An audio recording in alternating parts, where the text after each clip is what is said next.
Another day, another upset at the World Cup. Hi, I'm Jim Williams, along with the master himself, the prodigal Sean Miller. Sean didn't have to wait long for another upset. Less than 24 hours after Saudi Arabia scored the big win, it was time for the Japanese.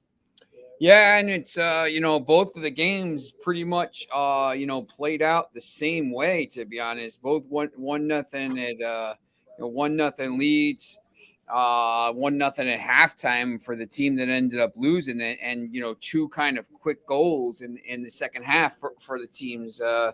Japan scored in the 75th minute and then scored in the 83rd. And really stunning game. I think a little bit less of an upset than obviously the Saudi Arabia one, which is the biggest upset of all time.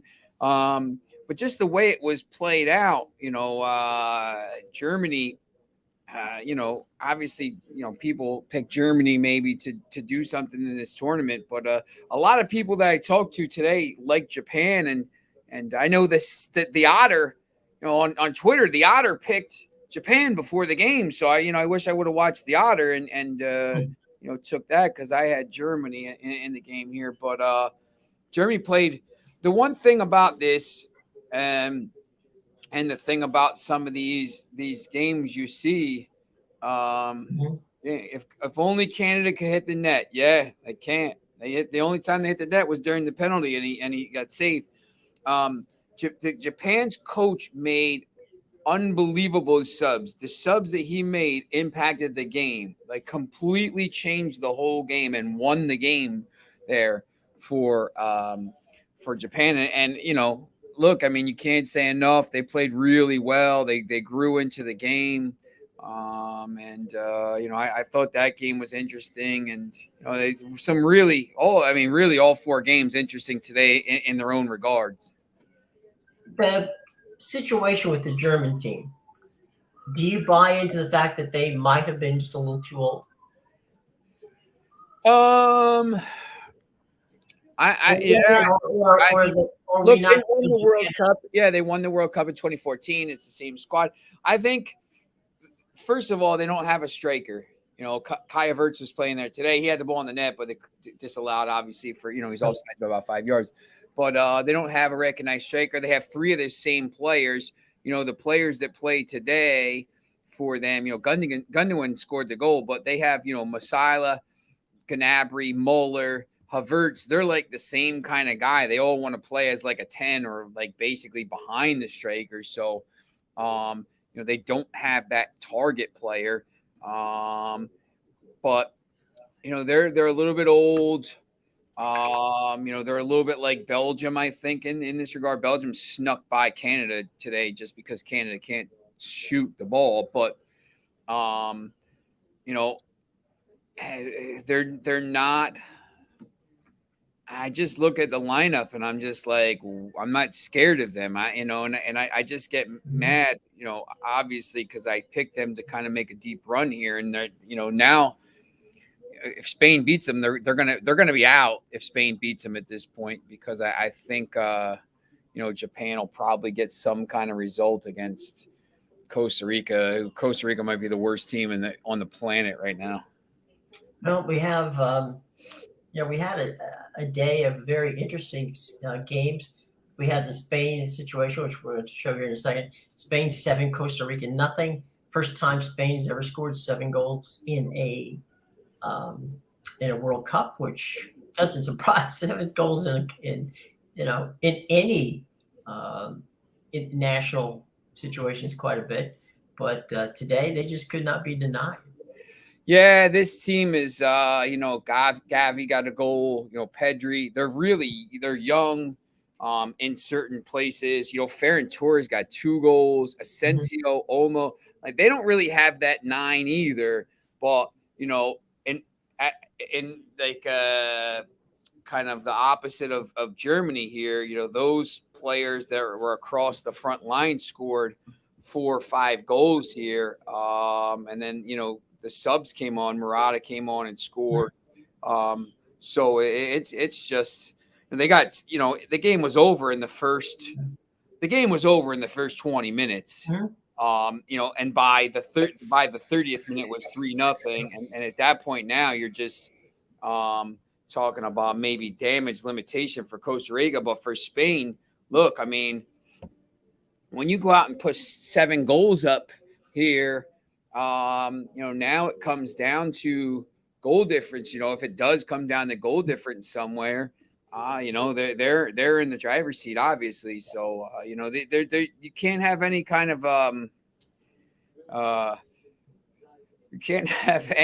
of Foxy's funny right there. You can't have any kind of regard for these teams. You have to go out and take care of your own business. If these teams aren't any good and they're going to give up 7 goals, that's on them. You can't pull back here because goal difference is important, and where you are in the table is important. So that's kind of things you can't have. You worry about Costa Rica and when you play them in a friendly or something like this. Right. Foxy talking about the Belgium game, 1 shot, 1 goal. Canada 145 shots, 0 goal. And Bill, you're right. Spain is pretty darn good. We definitely want to keep an eye on that. Watch the games on demand. If you missed the games at all, Tubi is something you want to download and watch it. It's free. It's a good app to have. It's got all kinds of content on it. But if you miss the games, then you're in good shape because they got it all. There's nothing there that has not been taken care of. So for sure, check that out. We talked about Belgium beating Canada, and then the rock fight in the first game, Morocco and Croatia. That was just there was no flow to that game. Yeah, it wasn't a great game. I will say, the once again, I came into this tournament and I think Foxy said, double chance Morocco and Japan. I thought these North African teams were going to be really tough to beat in this tournament. I thought they were some of these first round upsets, Tunisia and draw, Morocco and draw, to target those games because these teams are really hard to play against. I mean, Croatia didn't do anything in that game, and not that Morocco did either, but, Morocco really just needed to get a point, Morocco obviously would have wanted to win the game, but to get a point out of that right now where you're at, and you look at the schedule coming up. I believe they play next. Who's Morocco play? Morocco plays Belgium next. So Croatia is going to play Canada. So I think both teams, Morocco, if they can get a point against Belgium here and then go into the third game with Canada, and Canada could be knocked out by that point. Maybe they think they have a chance there. So it could be interesting. Yeah, and I think that we've got a lot of very entertaining games. And tomorrow, a couple of guys who have made their mark are going to get an opportunity to play. And, it's a situation where you've got 2 of the world's best players looking probably for what will be their last opportunity to play in the World Cup, and that would be Ronaldo and Neymar. Yeah, obviously, at this point now, I couldn't care less about Ronaldo. You're a good friend. The problem is now, I mean, if you see the front page of the ESPN website, he's causing some issues in the camp now because all these, he doesn't want to answer questions. So I'm not talking about it. But they're asking everybody else in the team, and the other people like, well, why do I got to talk about it? I didn't, I didn't really Manchester United. Yes. Yeah, exactly. So they keep asking him. So the players are getting a little bit upset. He's disruptive. He's probably going to play in this game here, but the coach Fernando Santos has already said he might not play in the second game against Uruguay because if you read between the lines, he's too slow. which is, an issue. So we'll see what happens there with that. But I don't know. It could be a mess. But and then Brazil, obviously Brazil and Serbia. I can't wait to watch that game. I think that's going to be a great game. It's interesting. Serbia's got some players, but yeah, Neymar is going to lead the line there, you would think. And he's going to have some attacking players around him. It's going to be really tough for any team to really slow down Brazil. Also, just a quick note about that Spain game. Gavi is the youngest World Cup scorer since Pele in 1958. Yeah, how about that? 18 years, 110 days. I mean, this team is just really, really talented. And if they, obviously they're not going to score 7 goals a game, but if they can get some kind of output and get some goals from this team, Spain is going to be really tough to beat in this bracket. Yeah, well, and Spain's today just proves, if nothing else, that they were loose. They just came in and said, "All right, come on, let's go," and they were ready to play. Yeah, you dream for that kind of stuff. Yep. Yeah, no, these games tomorrow are that Switzerland Cameroon game. Obviously, it's not going to be, it might not be the greatest game of the day. Could be interesting, but the thing, when you look at these games, Uruguay, South Korea, Portugal, Ghana, I'm not sure now. With any of these games schedule. Yeah, I'm not sure you can, just write off. I think some games you could write off. Like that Morocco-Croatia game, I didn't think it was going to be great, but I think some of these, I'm not certain that Switzerland Cameroon game could be great, but it could be 4-3. I'm just not sure. When you look at these games, going forward, Wales, Iran, Qatar, Senegal, they all mean something. So I mean, they're all kind of worth watching. Somebody was watching me. Bill, I don't like that. Bill likes South Korea double chance. I love Uruguay tomorrow. I think they're really dangerous. I think they could win this group now if Portugal is going to implode. But South Korea, it just depends if Son plays. If he doesn't play, obviously you can't take him. If he does, maybe take a chance. But going. It's wide open now. There's a bunch of teams here that I think can win it. If Spain plays like this, nobody can beat them. Spain and Brazil, and if Argentina goes to the other side of the bracket, that's the thing. When we get through these games, the bracket's going to reset, and when we see it, it's going to be interesting. I always like the fact that they reset the brackets. Yeah. It's you're not, the bracket, first place here, plays second place here and stuff. And, it's, sometimes, it's fortuitous. Once again, North Carolina being an 8 seed, it's fortuitous where you are in the bracket. Sometimes it's unlucky. You play really well and you get through and you just get you get a bad draw, but you already know who you're going to get. It's either going to be this team or this team if you get through. And it just matters, where you got to go. And I just think for, most of these teams, they just got to focus on themselves and just, hey, listen, we got to get through, get our points, get into the knockout stage, and then you figure out what it's going to be. The Friday games are obviously the ones that everybody's excited about. Is the 2:00 game between England and the United States. It's 2 p.m. Not on just, there's an X that should be there. It's on Fox, not faux. There's all of those games are going to be interesting. Yeah, I mean, look, I'm sure like Foxy's the same way here.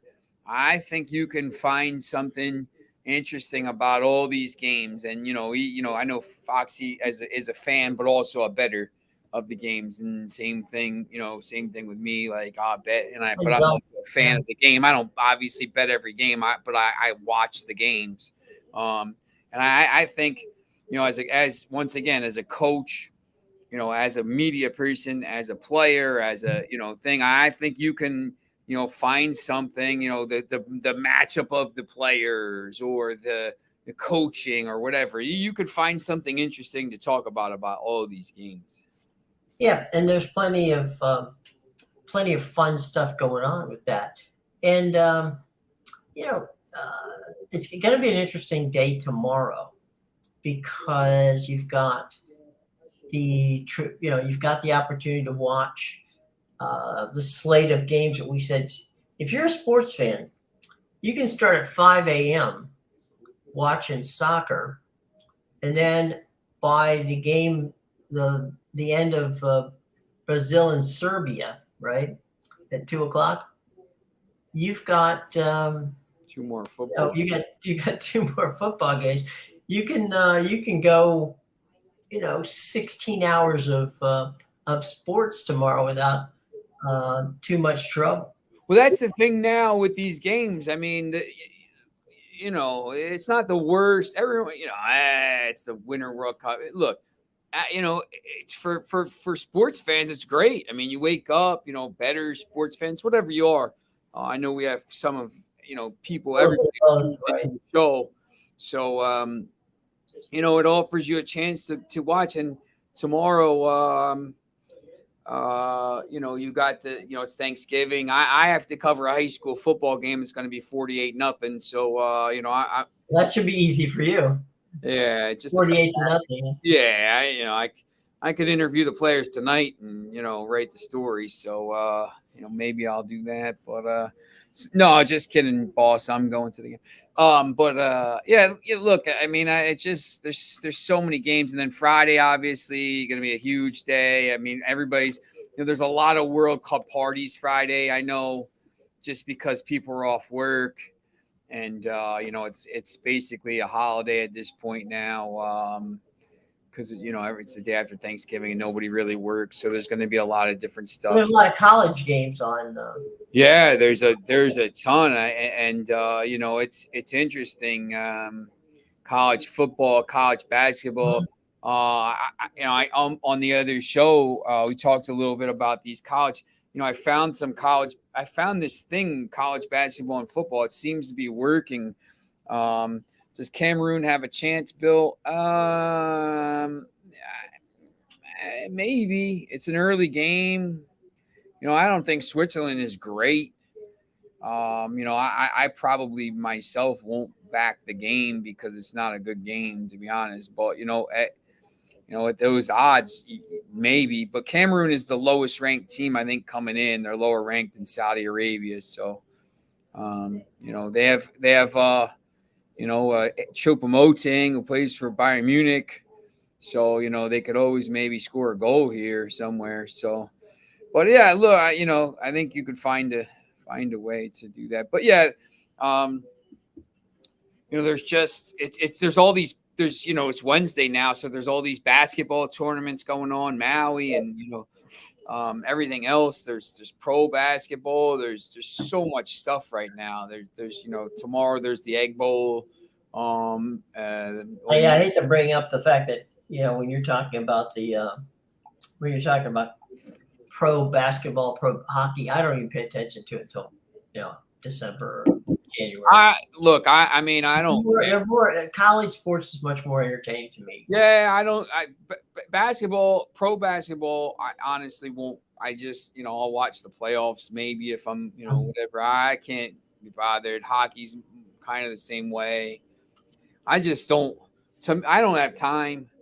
I know what's going on, and whatever. I follow it, but that's the one of the reasons I like the World Cup and the Premier League and everything is because it's if Manchester United plays at 10 a.m. on a Saturday, by 12 I'm done. I'm out. And I have the rest of the day to do what I have to do. So it's funny, when you're it's a Sunday and you're watching these NFL games. I mean, if you sit down at 1 o'clock and all of a sudden it's like, you're watching into the second, the halftime of the second game. It's 6 o'clock, 6:30, and you're like, where'd the day go? It's just, I don't know. I just feel like kind of I wasted half my day, or I wasted my weekend if I do that. So I try not to do it as much. Well, my buddy Scott Hansen is as the red zone. So I kind of like to watch Oh yeah. Scotty, and his big joke is that he starts that he flies out to LA every Friday and starts the process of putting together everything he needs for that week. And then all of a sudden, it's ready to rock and roll time, right? And he always tells me that about of course he's out in LA, so the games start early. He says about 9:30. Between 9:30 and 2 o'clock, he doesn't have a chance to go to the bathroom. I can't drink very much, so he has to be careful of his water intake during that time. But yeah, I mean, look, there's basketball tournaments. There's meaningful, and there are meaningful games that will be played in college football. There's the the rivalry games come, as you say. You've got some pretty important games out on the coast, specifically for the Pac-12, because you've got Oregon plays Oregon State. Oregon State's a very good team. Utah plays Colorado. Colorado's not a very good team, but there's so many things that have to go wrong for Utah to make it to the playoff. It's looks like it's going to be an Oregon SC Pac-12, but there's some games to be played, and one of those games is Notre Dame and USC. So you get two teams that are highly ranked teams, and if SC can get by Notre Dame, they're playing the game in the Coliseum, then you can look for SC in the. I would think that there's a very good chance that SC makes the playoffs. Yeah, if USC wins out, they'll make the playoff. I mean, the only way possible I can't see them making it is if LSU beats Georgia.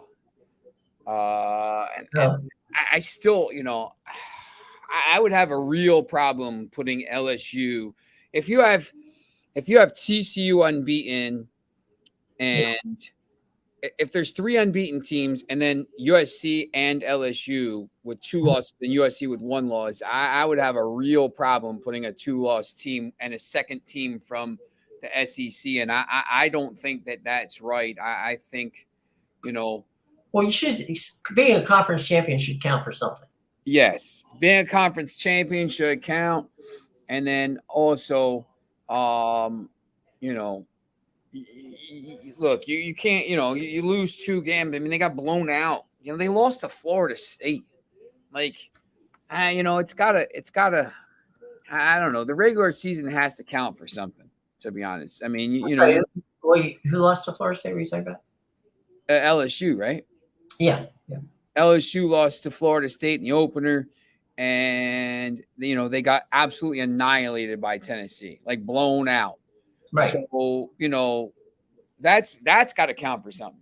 Mm-hmm. Like hey, all right, we come back and we made we beat Alabama, who's not great. We did this stuff. So I don't know. It's pretty. Well, you've got Brian Kelly, who's one of the great whiners of our time, and he will do his best to try to figure out a way to get there. But I don't see it. I just no, it's not fair. I mean, fine, and right now Georgia's a professional team. I mean, I wouldn't want to play Georgia. You could take an all-star team from two of the 4 teams that make the playoffs. You could take an all-star team of those 2 and still probably not beat Georgia. I'm just hoping, honestly, I know my guy Kishore is an LSU guy. But Georgia, hopefully Georgia just wins the SEC. Georgia wins the SEC. I like Ohio State. Obviously to do that. TCU to win out. And then USC to win out. If TCU doesn't win out, then if they lose the Big 12. let's see. If TCU doesn't win out, rankings. USC gets in. I guess, if it's Georgia, Ohio State, USC wins out, and then maybe Clemson. I don't know. Maybe you let Michigan in if it's a close game. It's 34-31. But, well, I mean, if the Ohio State Michigan game Saturday, and then there'll be I have no idea who's going to make it from the West. Could be Illinois. I mean, there's a couple teams that could end up from the West. Neither one of them is going to be able to beat either Michigan or Ohio State. We'll see if Jim Harbaugh can pull off another upset with Ohio State. If he does that, then a one-loss Ohio State team, let's say Michigan goes on, wins the championship, a one-loss Ohio State team versus a one-loss, Clemson. I think Ohio State probably makes it over Clemson. Yeah, I think so. This is not. There's still a lot of time left. These games. Then there's the conference championship games. So there things are going to change a lot, I think, in the next 2 weeks. Interesting thing happened this weekend. Navy went down to beat UCF, and UCF at that point, that loss cost UCF about $7 million. Really? Yeah, because UCF had the inside track to be the one. Each year there's a team, non-Power 5 team that makes it to the bowl games that are considered the New Year's Eve bowl games, right? Yep. And that's where you get the big cash. Well, they were going to have to go win. If they had that one loss, they go ahead, they win out, and then win the title, which was not, they've already beaten Tulane. So if Tulane had ended up playing them again, or Cincinnati playing them again, it would have been a very interesting situation. But that loss to Navy automatically cost them $7 million. And because right now it looks like Coastal Carolina is going to win out. If Coastal Carolina wins out, they're going to be ranked higher. Then they'll be the team that gets that New Year's Six bowl game. So we'll see how that plays. Unless Cincinnati absolutely blows the doors off of everybody, but I don't think that's going to happen. I think Coastal Carolina will get it. Honestly, the team that should get it, they won't. But Jackson State, 11-0 under Deion Sanders. So, yeah, that's interesting. Deion's talking right now to South Florida about their head coaching job, as well as Colorado. I don't think it's a fit in Colorado. I would pray that he'd take the South Florida job, but I don't know. But having Coach Prime is going to be something. Now, my understanding is that Mississippi State, who will have an opening, isn't interested in Deion. And there has been some interest in the potential that Auburn might have interest if they fire their coach before the season's over. But Lane Kiffin's been his name's been popping up here everywhere, and I don't think Lane's leaving Mississippi State. I think he'll stay there because for him, I think that's what he wanted where he is. So Lane's got what he's got. Let's see. What do we got? We had comments. We got a lot of comments. Most are mine. I realize that. Yeah, you know what? It pops up for every account that we have. We're streaming to. Right. So Bill was asking for the app for tomorrow, to see, where you find lineups. Bill, like a lot of times I'll just go on Twitter. I don't know. I think you don't have Twitter, ESPN will usually have them, but live score, put it on your phone, live score, flash score. That's a good one too. And then you can star the game. So if you're not watching them and you have, you say you're out, you could star the game. And anytime there's a goal, you'll find out right to your phone. So it's really cool. Actually, I have that on my, I have it on mine. It's a Canadian-based company. And live score? Score. Just Score. Oh, Score. Yeah. The app is called Score. Yeah. And, it's called The Score. Here's this is the so yeah. Show you this, Bill. So you go Thursday, South Korea, and you just go right to lineups, and it'll have, he's in the probable lineup here, but an hour before, sometimes 2 hours before, it'll say confirmed lineup right here at the top, and then you could do it. But live scores is pretty good. Now you're right. There's live score and there's The Score. Yeah, flash score is good. I sometimes live score goes down, but to me, live score and flash score are both good, and Score, obviously, Score is good because Score has its own betting site too. But Score has everybody's, has the pros and has the NBA and has the NBA, Major League Baseball, college basketball, football, everything. Yeah. And so, as you say, if you like it, you just star it, and then if you get instant updates every time the game you're interested in, if there's a score change or something like that. So yeah, and they always have the preliminary stuff there, so it's absolutely worth the time and effort to check it out. So for sure, that would be something you'd want to have. So anything else going on we got tomorrow? It's going to be there's a couple of football games tomorrow of interest, and I'm not so sure what to make of it.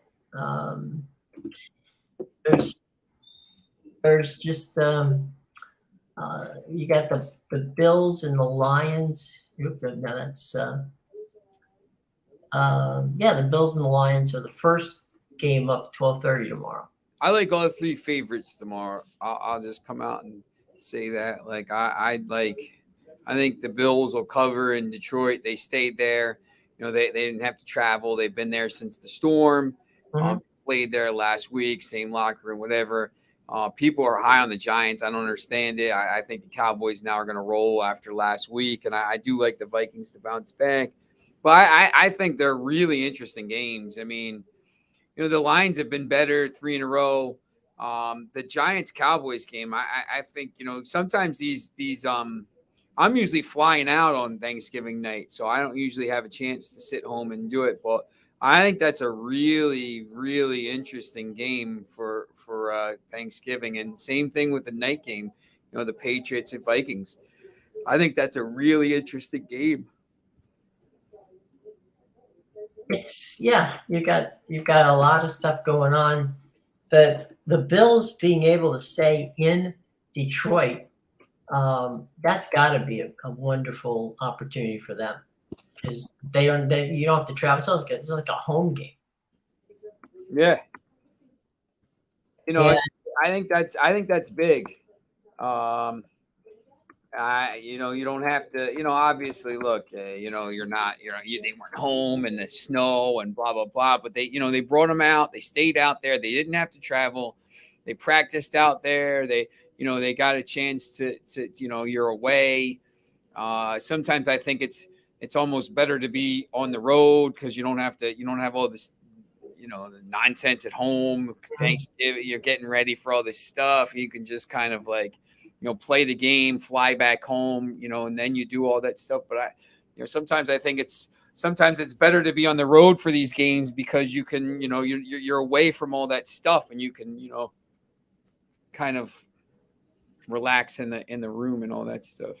Well, and I agree with you about the situation with the Lions. I'm sorry about the Giants. I just don't, unless I'm missing something, I just don't see where um, where the Cowboys lose to the Giants in Dallas. I mean, just the thing is with these teams now, when you start to look at these standings, and Bill agrees with the night game there. And when you look at the standings, the Cowboys here, the Eagles are 9-1, right, and still have to play Tennessee, the Giants twice, Dallas. So this it's still open. I think Dallas.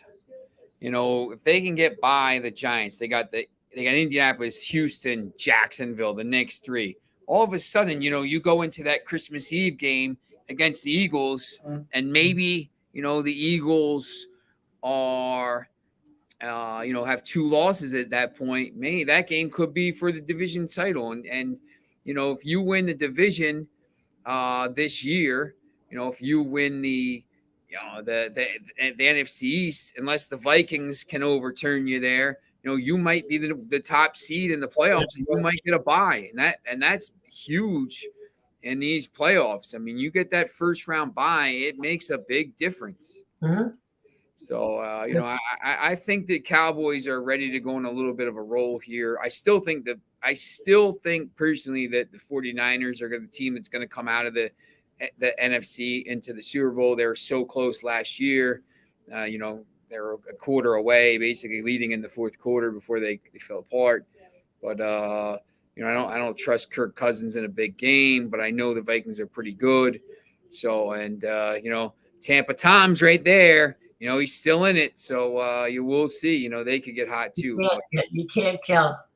It would be foolish to count Brady and the boys out, because they might just be coming around. Well, we don't. Well, we'll see, but they just might be heading in the right direction. Yeah. And, it's funny, after the bye last year, the Super Bowl year, they came out, and it was really funny. I remember them playing the Atlanta Falcons, and they were down 2 touchdowns at halftime. They came out of that game. They won the game in the final couple of minutes of the second half. They came out and won it, and they didn't lose again. Yep. And if you look at the schedule lines up really good for them after this week. They go back and play the Browns. I mean, that's not for nothing. They're not a bad team, but I think we got a situation where that's going to be a pretty interesting final bit. But they got a plan, and it will be interesting to see how this whole thing plays out.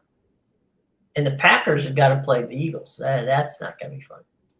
Yeah, it's I think there's still a lot of it's the same thing. I think there's it's you see these teams are 7-3, 8-2, and you're like, man, we're almost in December here, but there's so many weeks of the season left.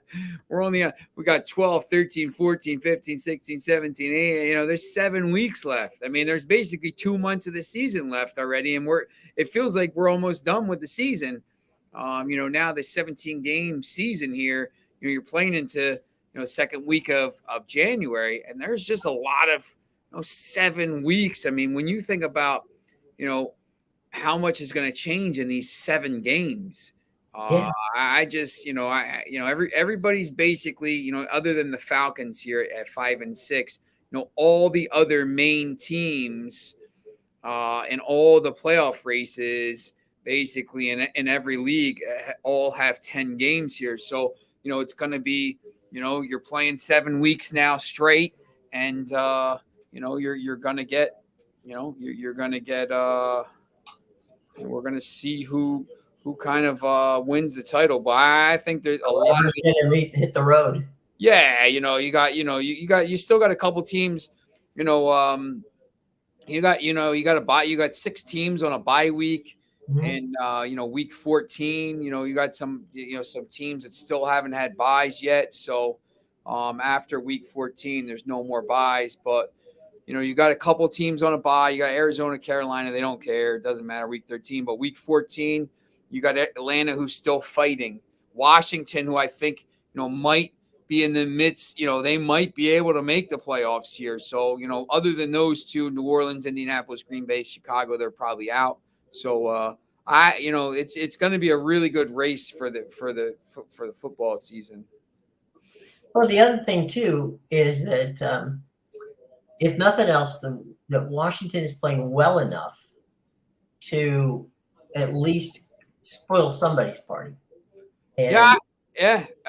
I think they're gonna. I think they're in. I think they will end up getting in the playoffs. I think they're gonna be.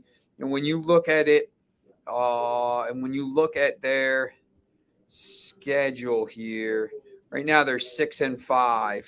They got this huge game, and they play the Giants 2 weeks in a row, which is wacky. But right. or two games in a row, not 2 weeks. They have a bye. That's actually happened a number. I don't know why. Yeah, it's just so Happened a number of times.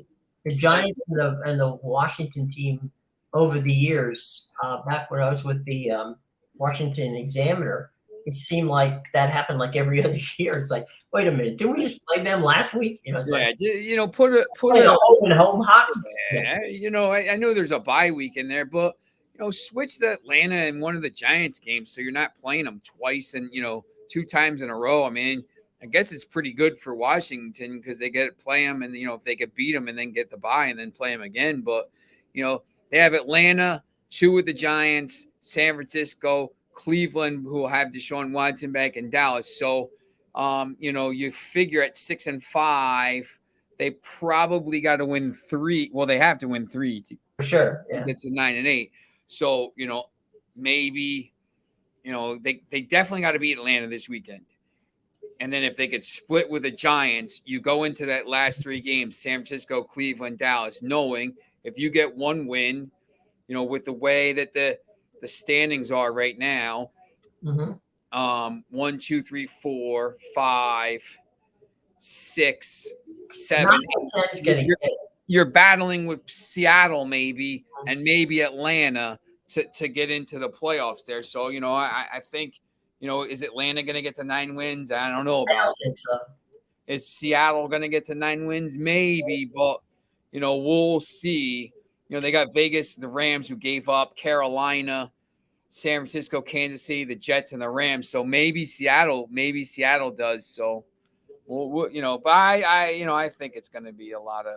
I'll tell you, I don't. That the West is just a mess. It's just absolutely a mess. Yep. And I just one now again. I know we've been talking soccer and a bunch of other stuff, but you know what? That trade of that the Seahawks pulled off, the Russell Wilson trade, that may end up to be this decade. I'll put it that way. This decade's Herschel Walker trade. The Herschel Walker trade, for those of you who don't remember, was made when Jimmy Johnson just got to Dallas, and he was the new coach of the Dallas Cowboys. And he convinced Jerry Jones that if he traded Herschel Walker for 8, I think it was 6 or 7 draft choices to Minnesota, that would be, they could turn the team around. And those 6 or 7 draft choices became Troy Aikman, Emmitt Smith, and Michael Irvin. So they won 3 titles because of that trade. That trade won them 3 titles. So I gotta say that I think that when we look back, everybody was thinking, what were the Seahawks thinking? Well, they were thinking that maybe they didn't need Russell Wilson. Yep. So aging players, and well, I mean, nothing against Russell. It's just that you can't do run pass option if you don't have the players to do run pass option. And Denver doesn't have the players it takes to play to do a run pass option. It just, that offense is not there. And it wasn't there in Seattle anymore. And as everybody thought Pete Carroll was stupid. Well, guess what? He's stupid enough to figure out, I can get a bunch of draft choices and still be competitive. And he did. Now, as you said, there's 7 games left in the season. We don't know, but we definitely know one thing, and that is that, they're still around, and we know Denver isn't. So, that's true. So there's much to be said and much to be done, but we'll see how it all plays out. So let's take one last look at tomorrow's games and give us your best thoughts on tomorrow's games. The Titans have a chance of causing an upset in the playoffs. That's an Foxy. Look, they were the top seed last year, and they lost in that divisional round. But look, when they have, when you have Derrick Henry running the ball and you can control the clock, I think you might be able to do something. When you watch Cincinnati do it last year and what they did, go on the road, if you can control the clock in the playoffs, I think you have a chance. If you remember that game, right, the game that they lost, the Tennessee lost, that was for reasons that I will still not understand. Tannehill threw a pass which ended up hitting one of his guys. It bounced up in the air, ended up being an interception. Otherwise, Tennessee, I don't know why they were passing at all. They were running all over and had that game salted away. That interception cost them dearly. Yep. So Tennessee had a chance to keep going forward. So, I agree with you. The more look at what the Giants – I'm sorry. When I think was thinking of San Francisco, I was thinking Giants. The 49ers, they're shortening games by running. And if you could – what you do when you shorten games is you make every possession becomes that much more important. And I really like – Kyle Shanahan is, to me, a very smart, very savvy coach. He fixes his offense to meet the players he has, which is different than most offensive-minded coaches. Most offensive-minded coaches have a system, and they try to make that system fit regardless of whether or not they have the personnel to make it happen.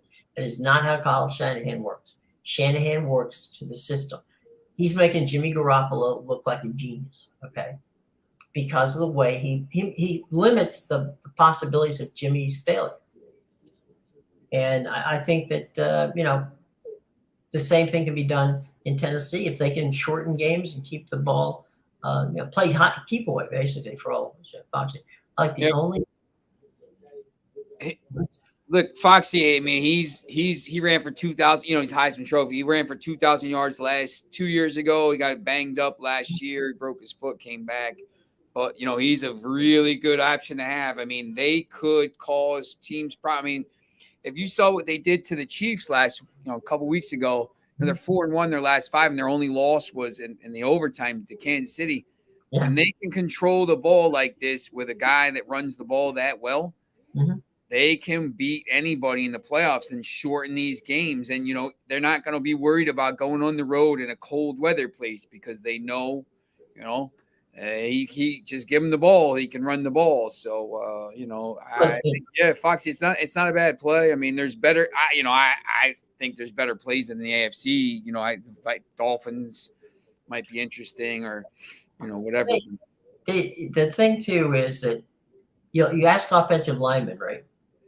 If they know that all they have to do is run block, they love you to death because you're not going to see a lot of, procedure penalties or anything like that because they know what they're doing. They know that they have zone blocking. They don't have to pass block. They can just, fire out every time. Offensive linemen love to run. And if they can, that also, and the other thing it does is it wears down the defense. The defense, if you can just pound the ball like that by the middle or late fourth quarter, they just think they got nothing. They're gassed. So we'll see how that how it plays out. But if running and defense, both the 49ers set up a good defense as well, so that doesn't hurt them either. Anything else? Okay, Switzerland, Cameroon. We'll run through these real quick and move on out here. Switzerland, Cameroon tomorrow. What do we got? Oh, I'll go with Foxy. Pass. Cameroon and draw. Foxy's going Cameroon and draw. I'll take Cameroon and draw. The teams from Africa and North Africa seem to be doing pretty well in this early slot, so I'll take a chance there. All right, next up. What do you think? Uruguay, South Korea. I like Uruguay a lot. Okay. And let's see, what do we have for Uruguay, South Korea? Portugal. Yeah. You got to go with Portugal there, I think. Portugal, yeah. And the one that you're waiting for, Brazil and Serbia, there's the one that. Yeah, Brazil wins that. Brazil wins. I think there'll be goals. So Cameroon double chance and Portugal and Brazil. Yeah, Bill, that's probably sounds all right. Brazil, I think is a good play, but I do think Serbia will score a goal here. I think they have some pretty talented players. Both teams to score -115. Wow. That's interesting. I think Serbia is the only team in that group that could give them a little bit of trouble. Well, let's just if history is passes prologue, right? There's a tendency, I don't know why, but there is a tendency of Brazil to get sloppy and let a goal get scored toward the end of the game. They've done that for a very long time. They're ahead, they get a little lackadaisical, they lose a little focus, and all of a sudden, you're looking up and there they are, right? So I don't know, but I think that it's safe to say that Cameroon's going to come away with a game with at least a score in that game. I don't think that they're getting shut out. Yes. So in the old proverbial not for nothings category. I think that's how it's going to work out. All right. So, my friend, tomorrow, same bat time, same bat channel, we will be here. It's Thanksgiving. We hope that you all have a wonderful and safe Thanksgiving. And join us at 4:05 because tomorrow we're going to be talking about the aforementioned games down there. Also, you can click in the show box below and get links to all of the game information. We have a thing there where you can have you can follow the game trackers as well as Sean's stories. So all of that's in the show box below. Be sure to check it out. Okay. All right. And tomorrow we shall return 4:05 Eastern time. We hope that you guys come back and join us. It's always good to have you. And we'll see you tomorrow, 4:05. Till then, for Sean, it's Jim. Take care, buddy.